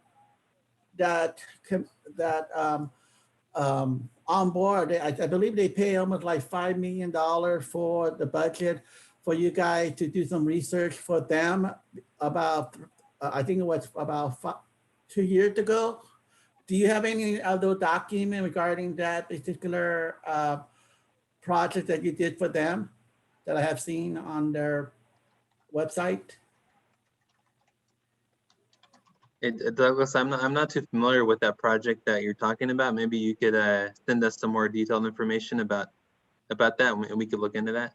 It was in the budget. It was in the San Joaquin budget 2020 and 21. They did recently it was last year in June, and the San Joaquin Valley air quality was on their pages. So they had a zero budget on you guys because I don't know why they discontinued service, but I definitely want to know reason why that it happened. And that's it. Thank you. Thank you for that. And to Douglas's point, part of the reason why we are at the stage in, I think, our planning process where we figure out how we're going to manage and facilitate some of the voting processes. We're not going to have everyone 100% feel comfortable with everything, but we want to reflect your feelings, your thoughts, to make sure that that's clear. There's still, I think, some questions around the content in the camp. But one thing that might be helpful for clarifying this before we get to Matt, John, can you answer, because a couple of documents with the AB 617 process are dynamic documents. You might approve to move forward with them, but they're not final set in stone, never to be adjusted again. Can you talk about what that looks like with this document? If this document were approved and voted on today, would it ever be able to be adjusted or modified, or is it stuck in stone, never to be adjusted, never to be changed? Yeah, thanks, Erica. Yeah, it's definitely not a set in stone document. I think we talked a bit before about even if we start with the current network design of where we want to put the air monitoring equipment based on the feedback from the committee, it doesn't need to be there forever. We could learn different things through the air monitoring campaign. If there's a different area of interest as we move forward, we can always shift equipment around. This equipment is designed for that purpose, that we can move it fairly quickly and easily to get it in different locations of interest. If different pollutants come up that are of interest, we could think about that as well. So this is not a set in stone document here. Just to be clear with everybody that this is just a framework of how we're going to do air monitoring, and the document itself talks a bit about if there are going to be changes to the document, that's a process we go through with the committee to get feedback on what could change with it. So yeah, certainly. Thanks, Erica. Okay, so I've heard the saying before that perfect is the enemy of good, right? And if you can't, perfection maybe never will be achieved with this document, but it needs to be close enough to move forward. And general consensus would be something along the lines of most of it's really close. We need to make some adjustments or plan to be flexible if we need to make change later. That's helpful context for the committee as you continue these conversations and think about whether you want to have any kind of vote today. Conveniently, if we work with Robert's Rules of Order, you can make a motion related to this camp that reflects your priorities and vote accordingly. It's not an up or down, like it or don't like it. It can be a little more nuanced than that. So I do want to think through that with the committee today. Let's go to Matt. Matt, your comments or questions? Yeah, can you hear me? Sorry about my technical spastic episode there. Thanks, John. That was super enlightening. I wanted to ask about, I saw that Ryan confirmed that there would be real-time data. And what do you guys call in real time? Like 15 minutes or 5 minutes or hourly averages? Anybody? The way we set it up for Fresno and Shafter, real time means hourly measurements. Okay, and so for you know, I should disclose that I kind of see AB 617 differently than at least the air district that I worked with before. You know, I believe that the legislation empowers us to reduce emissions and exposure without running a monitoring errand. I love monitoring to affirm that emissions and exposures are being reduced effectively. I think it's super useful for a lot of other proposals, but I actually think that monitoring is most useful for behavior modification and actually informing the public so they can protect themselves. I find that a lot of air districts compile a perfect case because they're used to litigating with polluters and sort of going to battle like that. And I'm grateful that I don't have that challenge. My hat is off to you guys that try to build a complete case against people.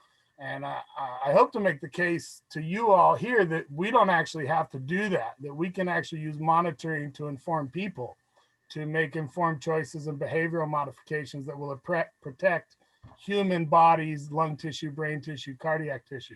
And so I think everything that I've seen here will absolutely do that. I think the access is the big question.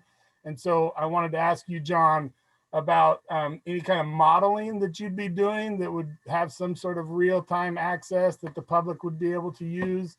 You know, I created a model for less than 500 grand that lets folks check the walk to school. And it's got 15-minute averages at 10-meter resolution. And, you know, I probably will never sue the refinery out of existence with that data set. But I am telling the parks and landscaping staff which days not to bother weed eating in the windy corridors. So I think there you can kind of see some of the chatter about different strategies around community air monitoring that I actually think would be complementary. And you know, for the people that I've talked to offline about this, I think this is a really smart monitoring plan. I think it's like if I was an atmospheric chemist and I had a budget to be creative with, this is probably what I would come up with, but I'm not. I'm a sort of anti-racist history worker, and so my job is to inform people and protect them from, you know, governments and industry. And I'm like really heartened by the plan that I see here. And so, but I also want to share that, you know, air districts, you know, no offense to anybody presently employed by the air district, this air district has factually failed this community. And, you know, that's not on you guys, that's on the history that we all share. And so part of, you know, I want to bring it kind of back to Catherine's opening comments about the speed of trust. And I think monitoring can help us build trust. And I don't think, you know, even the most deft public sector employee can accomplish that. I think you really do need us, and you do need residents and community partners. And I think participating in the monitoring, not just in the location and siting, can actually bring a whole lot more goodwill to the process while protecting people and ultimately building the political power of the air district. That's always what holds you guys back. There's, you know, Atherton wouldn't allow half of the stuff in this map, right? The first world in California wouldn't allow half the stuff in this map, but for some reason, Stockton gets to choke on it.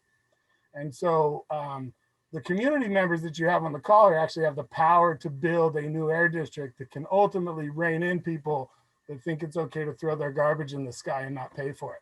And so I think we're seeing a lot of chatter about other ways that we can inform the monitoring plan.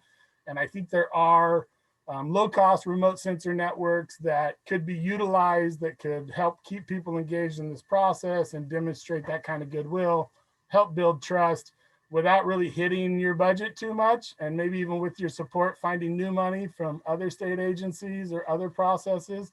And so I just kind of want to open the door to all of that, because what I see is people feel like their input isn't being reflected in a final plan, and they worry about approving something, lock, stock, and barrel, and then being hit over the head with it for the next year because it was approved and we're running off and doing it. And so I think there's two things I'm sort of sharing, is this opportunity to include the community in long-term community air monitoring, and we can help carry the load on that with a handshake. And then the other thing is that the approval, I actually share, the opinion that there's low-hanging fruit, and you could get an approval. There's obvious problems that we all agree on, and we should not get started on those problems because, as Erica said, perfection can sometimes be the enemy. But I also know that people haven't been given the assurance of this rolling oversight opportunity and this participatory budgetary process. We looked at an incentives budget and a monitoring budget, and it felt to a lot of us like we were voting on something and then we were cutting the cart loose and it was going to follow that path. And I think we could build more comfort in people's minds if they knew that we'd be able to revisit it and we could get started on something that's an obvious emission source that's disproportionately impacting a vulnerable population, but knowing that we're not green lighting $10 million for somebody's trucking company or whatever else. Bad example, but so that was my process comment, that I think the trust with steering committee members could be built by knowing that we're not getting booted out of the process in December. I know everybody loves 6:30 rants from history teachers, but I think we have a lot more meetings on the horizon for this to really fulfill the legislation. I think we're all going to need to be involved in the process over the long term. And I think the community monitoring network is a complement to the monitoring plan we see here, and is an asset to the community and would help, restore, it's the reparatory work that Catherine was talking about at the beginning of this session. So that's my 2 cents. We did a lot of things. There's a lot of things I do different out here than I did out there, and we could do more for less these days. And, there's workforce development, community engagement, new technology. There are people that will work with us on the community side who would never cut you guys any slack in the air district, right? I mean, the vendors when it comes to data science and when it comes to hardware, they all want to be seen in a California regulatory environment. And I'm confident that I can bring them into this process, but they'd never cut you guys price on time and data or anything like that. And so I think there's a real good opportunity for you guys to collaborate with us. Yeah, the Air Rangers page never got updated. I have a better model, Trish, if you want to share it. It's on the Ramble page. I'll drop it in the chat. With that, Thank you. I should stop talking.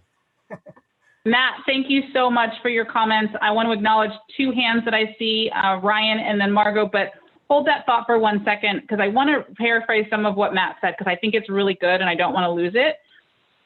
What I heard you say was that the plan is really smart, and that your background in behavior change and community organizing, what you see as maybe some additions to it might be thinking about ways that we can continue to infuse the value of this committee, the expertise of this committee, to continue to evolve that plan.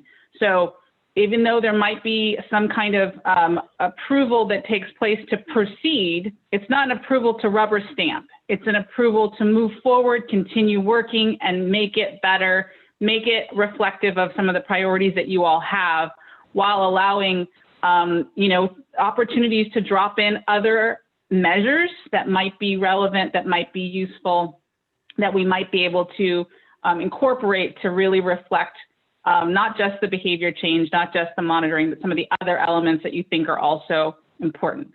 Did I capture that, Matt, in a nutshell? Not completely, certainly, but did I reflect sort of what you were saying? Maybe a thumbs up or a thumbs down if I'm off? Yeah, I think so. I would just worry that, my comments might be seen as encouragement to approve the camp, and then we'll talk about it later. And I think people here really need to know a lot more.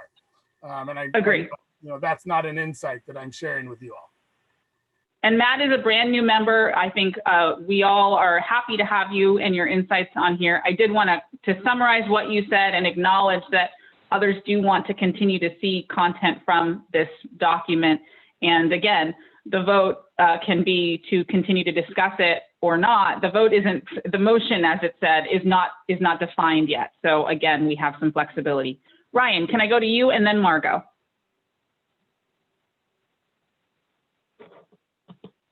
I will definitely defer to Margot first. Okay. Okay, thank you. So I had questions when I first read the camp.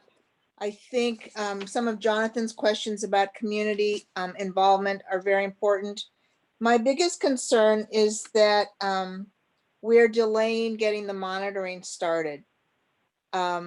If we think, I mean, one of my first questions was, how did the district choose their software air monitoring people? And I got an answer to that. So because to me, the map was kind of sitting on the table last time. The map was, well, we wanted the map approved so that placement for monitors could be started. It sounded like there was a bit more urgency than trying to finesse a lot of the wording that's in the plan that needs to be handled. And you know, we're in November, and it is the map that we came up with, what, in June or something like that. I forget when we came up with it, and I must admit that we hadn't seen it since then. But I could see voting for this, even if all we voted on was the map. I think we need to talk about moving forward in this committee, and not to push things along and ignore people's concerns. But I would like to see something to start moving. And what they said was they needed to find out how they could mount the monitors, where they could get approval, how they would do that. And then that takes a lot of time. So if someone has specifics about the software that's being utilized, I didn't see any specifics in any of the comments. And I would like to see us start moving forward on this while revisiting a lot of the issues that were put forward. If Jonathan's comments about involving the community also involve community work, you know, maybe interns or whatever to do some of the actual work in the mounting or whatever, I'm not sure what we're talking about here. That might make a whole nother change to it, but I would like to see us start moving forward. We can't have meetings every 2 weeks. I don't think, not around the holidays. So just food for thought. Margot, thank you for that. I do want to go to Ryan, and then I want to flag that there's some comments back and forth around Jonathan's requests. And so I might ask Jonathan and put him on the spot to clarify some of his comments as well. Ryan? You are on mute, Ryan, sorry. Zoom will be the end of me. I would really want to thank Matt for definitely what he shared and his work that he did in Richmond under the community air grant. I know you did a lot of tremendous work, and I've looked at it and seen it and can see the benefits to that type of work. That kind of just maybe just a little bit of background on Richmond. It was a year one air monitoring community. That's what they started off with. Whereas Stockton, when the recommendations, when we receive recommendations for Stockton from residents and the city and others, the request was to have Stockton be the air monitoring and community emission reduction program combined, which obviously makes it more challenging. And you know, I know several of you were on the consultation working group meeting today, and there was a lot of talk about the need to look at timelines and when this stuff could get done. I think the district is supportive of the addition, like Jonathan came up with, and was supported by Ned too, to co-locate different types of monitors, indoor, outdoor at schools. The conversation won't stop with what can be done with community air monitoring done by the community. I think that's what Matt, I think I'm hearing from you. That's would be one of the additions to this other existing plan. And so I think that's definitely something that we would look at, and have to have conversations with CARB in understanding how that process may work, if it would still be done under something like another community air grant, or if there's the possibility of something like a supplemental environmental project or something else like that that could help to support that. Because one of the things with the funding for AB 617, that ultimately it like if the equipment was installed, at some point it'd have to be taken away. And I don't think that would be the goal of that project. I mean, the goal would be to keep that equipment there long-term, much beyond just what's in the AB 617 Stockton community. And so just wanted to share those thoughts, and Matt, if I missed anything or misspoke, please let me know. No, not at all. I think you raised a super important point, which is that the city of Richmond got an extra $1.6 million given to community groups to back up the air district process. I'm working with like bleeding edge data scientists on my project. I'm collecting black carbon, toxic airborne pollutants, and I have the highest density remote sensor network in the country, and the air district didn't have to pay for any of that. Physicians, scientists, and engineers got another $800,000. They got a scientist named Boris. What else do I need to tell you? I mean, they do all sorts of crazy investigative work. And so, it was really kismet that we got those assets and that investment. There's no reason that couldn't have happened here. But I think we're seeing really regional differences. I've got Lawrence Berkeley National Lab right up the hill when I'm in Richmond. And so, the technical advisors were falling out of the cabinet. It's kind of nice that we're all living on Zoom, because they'd all show up here too. And they would advise our community groups here as well. And that's, that's a promise. I'll make that happen. The Union of Concerned Scientists sitting in here. But I love the SEP proposal, Ryan. I don't know what the story is with community air grants right now. But I think I wanted to comment earlier. I think I heard Margot mention interns. We can actually run this as a workforce development training program, just along the lines of the urban forestry program and TCC. You can train anybody to do technical work. You don't need an atmospheric chemistry degree to mail off a filter sample to a lab. We all know how to use the mail and an ice chest. We can collect all sorts of data and train people up, and it can actually be peer reviewed and just as qualified as anybody else's. So I'm really representing something rigorous. And I think, I'm confident that with the right kind of partners, we could help carry the load on the costs. I think it would behoove the air district to, I think it would really help you guys launch forward faster to embrace this idea. Thank you so much, Matt, and Ryan. And I had originally flagged that Jonathan might need to go. I see a lot of notes in the chat. And before we move to Jonathan, I just want to do a time check for everyone. It's 6:40. We've had a really, really good conversation about the camp. And we still needed to talk a little bit about process for the CERT measures. So we want to spend a little bit of time doing that, though we're still fine. But I do want to bring us home to what I see as the balancing act here. We've got a group of people that are pretty vocal saying they don't have enough information to even consider approving moving forward in any way with pieces of this camp. And another group that says we are out of time. We need to move forward with some of it, even if we don't love all of it. Those are the two boxes that I'm seeing, the two kind of buckets within this committee. And I want to be mindful of those two considerations and offer to you all the opportunity to decide on those directions, because there's two different things. There is the option to allow the Air District there's three options. One, approve the camp as it lives, as it is right now and with good faith. Number two, say, hey, we like the map, but we want to refine the wording. Or three, we want to keep moving on all of it, keep working together on all of it. There are three different things, three different options. And to Jonathan's comment, could we just vote on the map?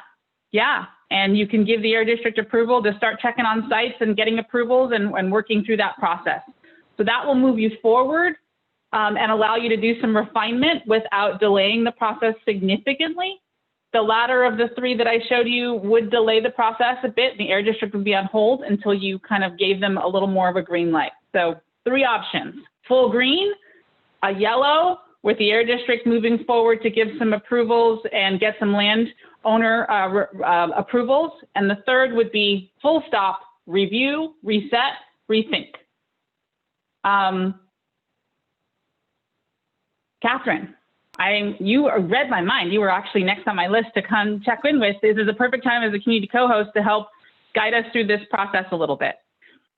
Yeah, thanks, Erica. I just had a couple of clarifying questions to understand the implications of the different options. So if we could hear a little bit about what approving the map means in terms of the resources, because I have heard some of the suggestions being like building in components where community members can be engaged in the science, there can potentially be workforce development. So is approving the map kind of dedicating all of those resources, which would cut off the opportunity to do some of that workforce development, or are some of those opportunities still available if we approve the map? And my other clarifying question is somewhat bigger picture, but also like, where are we at in the overall timeline? When are these things supposed to be done by? Because obviously we still also have the incentives and the enforcement, and perhaps that's what you're getting to after the air monitoring, but just also wanted to put that on the table because obviously it's a sequence that we have to go through.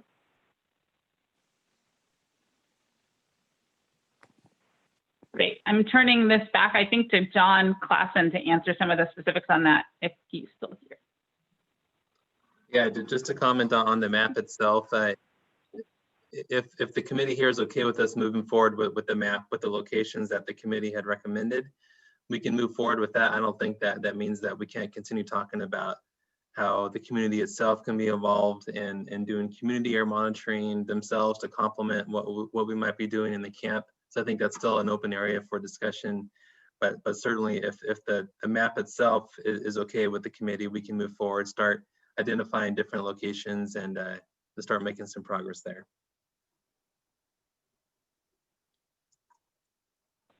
Thank you for that. Did that answer your question, Catherine? And then, yes, we do have a section in the agenda to talk about where the other SERP strategies are going to be pulled together. One thing that Jonathan asked for that I'm typing, but I haven't gotten a chance to, is those three options. You can see them. But one is approve the full camp as is. Two, approve the map portion, because that one seems like we've got strong consensus around that with the caveat that there will be additional discussions by the CSC to refine some of the wordsmithing and the language around the other elements of the camp. And three would be hold everything. Don't let the Air District check with the schools or anybody. Let's work through this a little bit further. So it's 1, 2, or 3. Can we put the choices in the chat? If you would give me 2 seconds, I can do that. And then I'll have you all, we'll work through a voting, try and get a sense for everyone, probably with reactions to start to make it quicker, and then we'll go through and see if that makes sense. So stand by for 1 second while I type it in, just so everybody can see it. Give me 12 seconds, and I will be back. Erica, I'm already typing. So. Perfect. Looks like we've got some twos. So what Hannah's putting in is 1 is approve the full camp, 2, approve the map and give approval to the Air District to proceed with starting to get rights of entry and kind of land use authority. And then 3 would be hold, talk more. So Hannah is going to put it in there. And then what I'm going to do is I'll do initial just reactions if you can. If everybody's on Zoom laptop or some kind of a desktop, thumbs up when I give your number and I can get a sense of who is interested in what area. And then if we need to, we will go in and do a consensus vote on that primary option. Okay, so number one, let's see, make sure everybody's good. Okay, first things first. Number one, if you are in favor of this, approve the camp as it is, no changes. Anybody have interest in doing number one? Seeing no thumbs up right now and no blue hands, we are moving to number two. Two is to approve the map portion and then continue to refine the language to reflect potentially behavior change or other new technologies or other community-based strategies that we think would be helpful. Seeing quite a few thumbs up there. I see a hand from Regina and Noemi. If you want to, and we'll go back in and do voting for the blue hands, so don't worry about that. I'm so far seeing the most reactions from number two. And then number three is a full stop. Let me, hold on one second. Let me clear the reaction from Anthony and then we'll start again. Number three, full stop. We need to start again with the committee, really rehash, see everything, including the map and the language. Anybody have reactions for number three? Excellent. Okay, so we are going to vote on number two. And the number two vote, just for formality, is the motion is that we are going to accept the map in the camp and give the Air District authority to proceed with checking with school districts and other sites for their approval, and that the committee will concurrently, in parallel, work on other language elements and things that they think need to be adjusted. Using your blue hand, if you are a voting member, please use your blue hand to indicate that you are comfortable with this approach, and we will track it that way. Blue hand, and that is a star. Remind me, Hannah. Yes, it's click on participants and the panel will pop up. And for the phone we need to take a verbal vote. Okay. Or *9. Right now, we have nearly unanimous approval on this approach. Not completely though. Let's see. Looks like Kim, I'm going to need your help with the counts on these. But I just chatted it to you.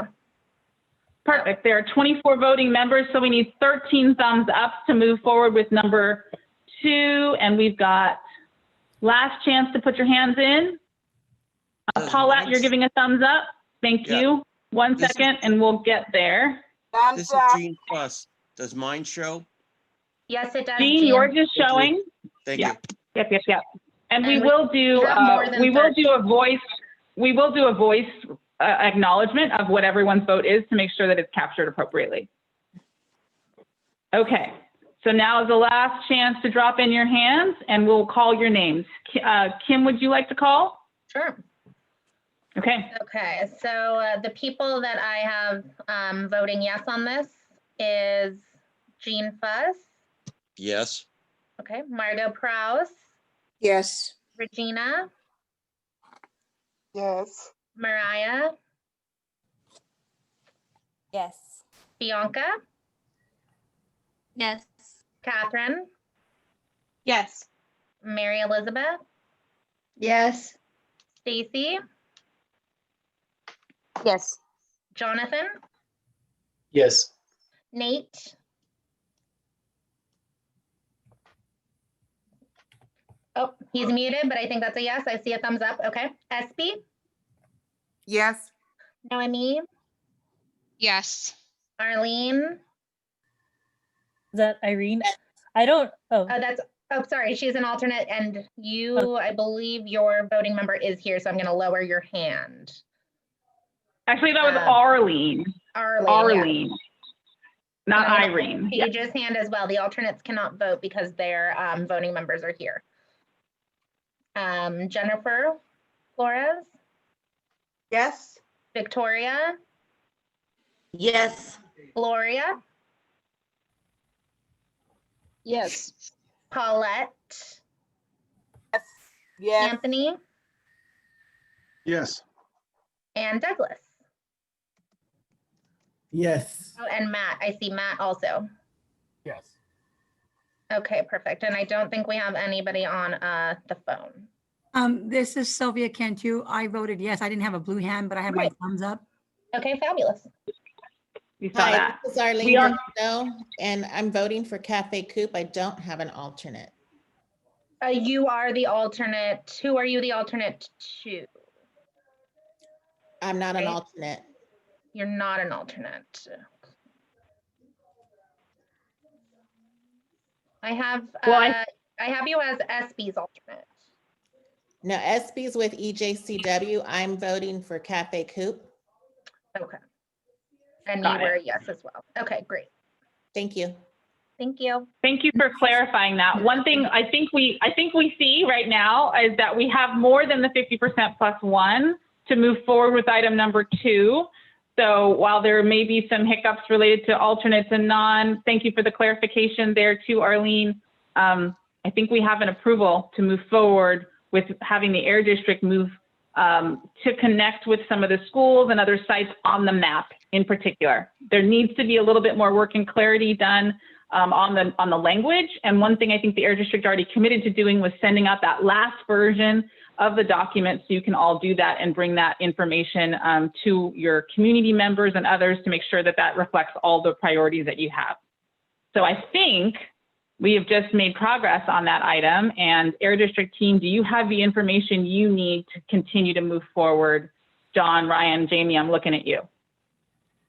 Yep, thank you very much, everybody, for your support of that. Looking forward to moving forward with getting some sites set up to get some equipment out there, and looking forward to continuing to work with you on what air monitoring will be like for Stockton. Appreciate it. Yeah. And the map is going to require us working with the community on the specific locations. So I mean that's just a part of it. But thank you, everyone. Yay. Okay, that is progress, guys. You deserve your own reaction for moving. This is the first big voting process, I think, for this committee. And so this is exciting. And I want to thank you all for working through that process with us and making sure that everyone felt heard. We are not done. We're still moving forward and making adjustments, and think about what those adjustments need to be for stage 2 of this camp revision, because it sounds like there's still some elements in the wording that you really want to mess with. So let's get in there and work it out and try and get it as close to perfect as we can while still being really good and getting ready to move to the next stage. One other, let's I think move us, and we can't cover every piece of the SERP strategy discussion, but we can do some high level conversation around how we're going to move the SERP forward. We just went through a pretty long process around just reviewing and discussing the camp. We're going to do that with 25 other measures plus another 20 other measures. And we probably won't be able to do this exact process with every single one of those. So while we want to move quickly, we also want to make sure everyone is heard. We want to make sure everybody has a chance to communicate. So I want to show you a couple things very quickly to get us queued up for the next meeting, which is going to come up in December 2nd. I'm going to go very quickly through some slides, and I'm going to hand it over to the Air District as well to give you some information I think will be helpful for framing the conversation. So Hannah's going to share her screen, and we're going to dance through some things quickly to, like I said, to make sure you end as close to 7 as we can. But there's some contextual information that you are going to need with the SERP development process. Number 1, this is the process flow, and there's been some confusion around how it all works. And so what we wanted to do today is make sure you understood how it works. This is a rudimentary version that kind of speaks to some of the key elements of the SERP. It starts on the top left, and it kind of goes in a snake. You have already identified the areas of concern. You've already worked with the Air District to develop measures. You've already provided some comments and prioritization of those measures. And now we're at the top box on the right that says reviewing individual measures in the draft SERP.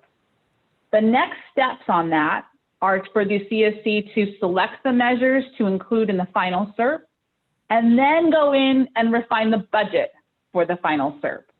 And then the air district's going to take your information, they're going to put it into something like another draft, and then the committee is going to review that, give more input, and eventually vote and approve the SERP.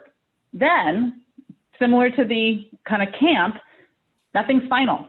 Everything has a little bit of wiggle room to be adjusted and modified as needed. And so that last box of refining implementation tactics as needed means that even when you've approved your SERP, you have some flexibility to adjust it if based on new factors that might come up. So this is kind of the SERP development process and kind of where you are in it. We're going to go as quickly or as slowly as you would like. I will say that the SERP is due to CARB by the end of the year based on statute, but that CARB has indicated in numerous meetings that the CSC and the Air District are able to file an extension at some point, and there's going to be a process for that. Ryan, you can talk about whether or not that's something we want to discuss today, but certainly there is some flexibility around the timing, though the intent was originally to have the SERP developed and at least and sent to CARB by the end of this year calendar. Anything to add there, Ryan? Yes, I changed my view and I got to figure out how to get back. Okay. Oh, I only see myself now. I don't, there we go. Yeah, I'm going to share my screen real quick with everyone. Hannah's going to stop share. Yeah. Jonathan's like, we'll need an extension. Yeah, probably. Yeah, so Jonathan's brought this up. Jonathan definitely has ESP when it comes to this stuff.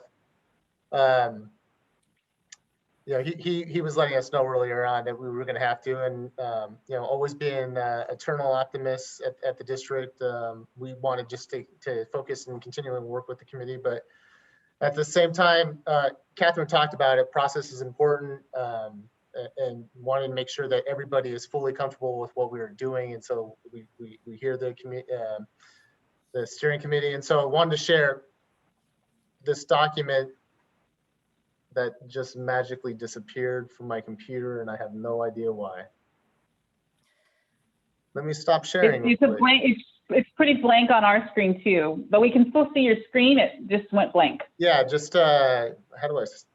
Ryan, just people are already dropping off. So in the interest of time, let's just state that there are several basic pieces of information that we need to get to CARB.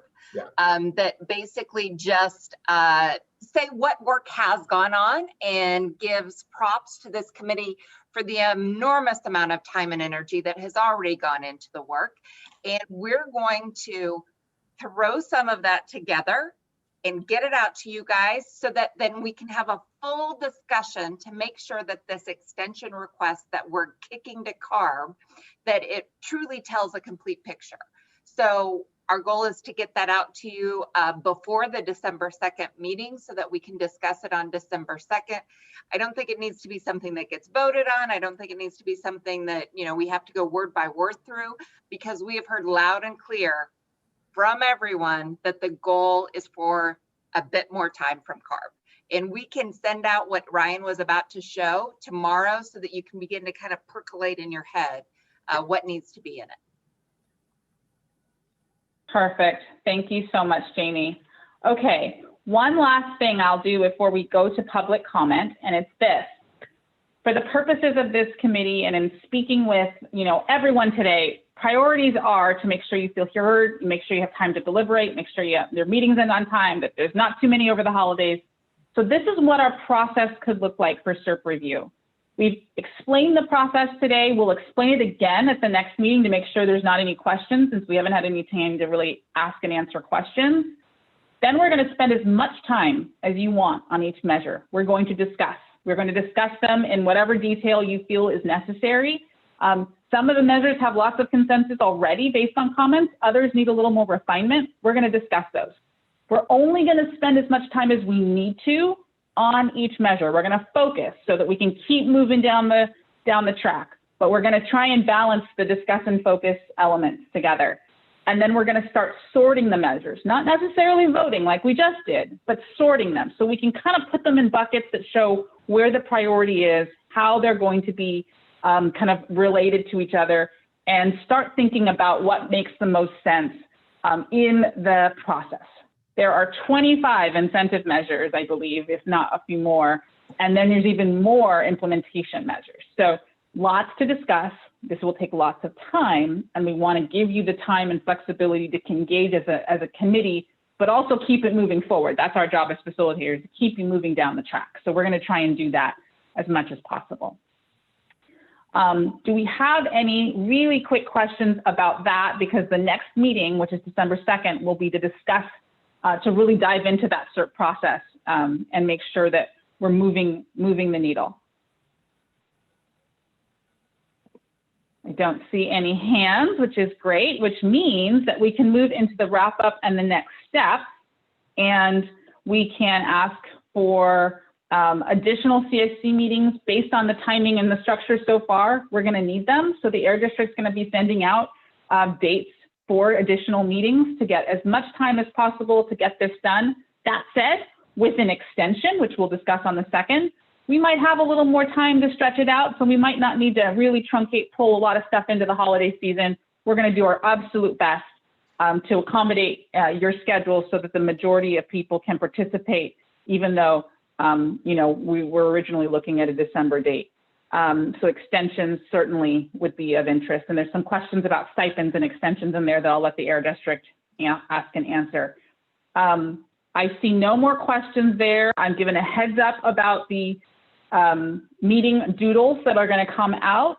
We had a phenomenal community co-host today. Thank you, Catherine. You were so amazing at just kind of setting the stage, reminding us of all of the fantastic kind of grounding work that we need to do around environmental justice and others. Really, really nice work.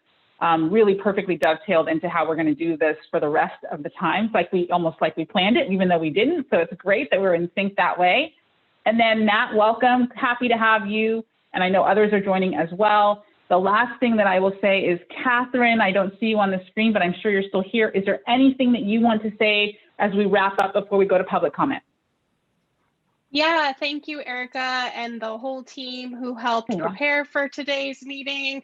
I think we should consider this a big success, that we've made progress, that we're close to ending on time, and I consider myself a lifelong learner. So I'm so grateful to be doing this work with you all, learning from you all. I'm very inspired by you and your resilience to fight for immediate protections and the long-term transformation that we really need to improve community health in Stockton.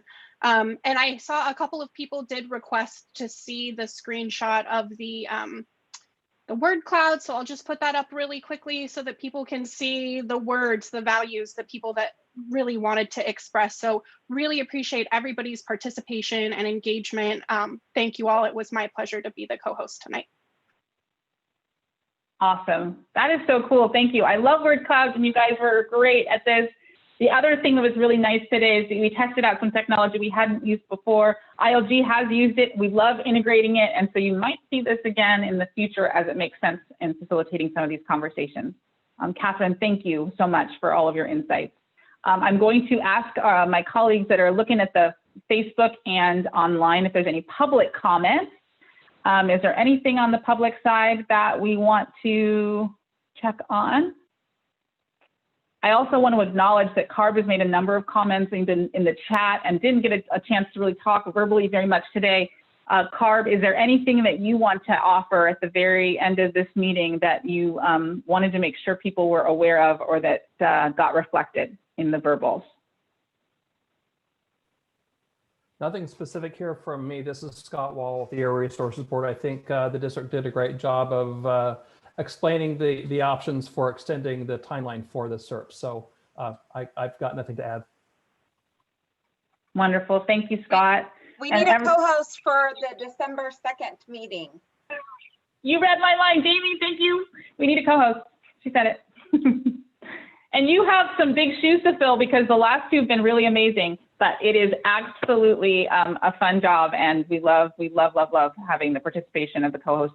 Important for this process. So if you'd like to sign up, write in the chat, raise your hand now, email after. It's a really, it's just better when we have that input. And Ned, I know, is asking, how's the agenda made? With the help from the co-host. So we love that. Volunteered. We have a volunteer. Hey, Stacy, wonderful, yay, congrats, thank you. it's like, we didn't really choose you, but we're happy that you did. I can't say congratulations, but I can say thank you, thank you. Erica, very quick, Sandy from the Housing Authority was here. I just want to point that we did email out to the group the Housing Authority's write-up of what their car share program is that's looking specifically at Conway Homes and Sierra Vista. I want to encourage everyone to read through that. It's just something to get percolating on the car share measure that will be up for discussion in the coming weeks, months, as we begin to get into the SERP. And Heather just put the link in the chat, and check your email, it's there as well. I feel like we're done. I think we've covered everything. Last chance to make any comments for the good of the group. Otherwise, we will adjourn and say the next meeting is December 2nd via Zoom, and we will talk about the SERP. It looks like Irene has one last question or comment. I was just wondering because today it sounds like we didn't vote on any everything with the camp, so it sounds like the next meeting is just focused on discussing the SERP. So I just wondered what are some of the next steps for the camp process and some of what was brought up today. That's a really good point. So Irene, what we'll do is we're going to formalize all the changes that John went over. The committee definitely shared that they want to see the comments that the members made, and we'll put that all together and send that out to the committee. And then this will be, like we said, an ongoing conversation. There's some additional stuff for us to look into that we discussed tonight as well. And so it is going to be an ongoing discussion. Like I was saying earlier too, that even the citing of these, we're going to work with the steering committee on the specific locations. Yeah, we have the generals, but we're going to talk with the steering committee about where that could possibly be as far as like actual sites, because we're going to have to work with those people to put those monitors in. So it'll be an ongoing conversation.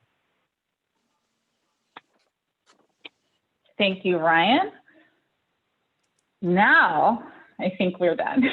I think we're close. I see no more hands. I see no more reactions. There's one more from Margot, sorry. Oh, shoot, she took it down. I couldn't see it. Margot? I can still talk really quick. The car share. I heard about it with the Housing Authority yesterday, 2 days ago, or yesterday, I can't remember. And I really hope that we collaborate closely with all the other entities that are working on similar projects to what we're doing. Somehow, not double doing the effort, but collaborating and working together and making it that much better. So going forward. Great point, Margot. That's definitely something that we're hearing loud and clear from you all. Great. Thank you. Thank you, guys. Okay, third time's a charm. Going once, going twice. Last comment. Thank you, everyone. Great meeting. You really did a lot today, and I really appreciate all the flexibility. Nicely done, and we'll see you in a couple of weeks. Happy Thanksgiving, everyone. I hope you all enjoy some time, maybe not with your families, but certainly with those, hopefully those that you love in some way, virtual or otherwise. Yeah, stay safe, everybody. Stay safe.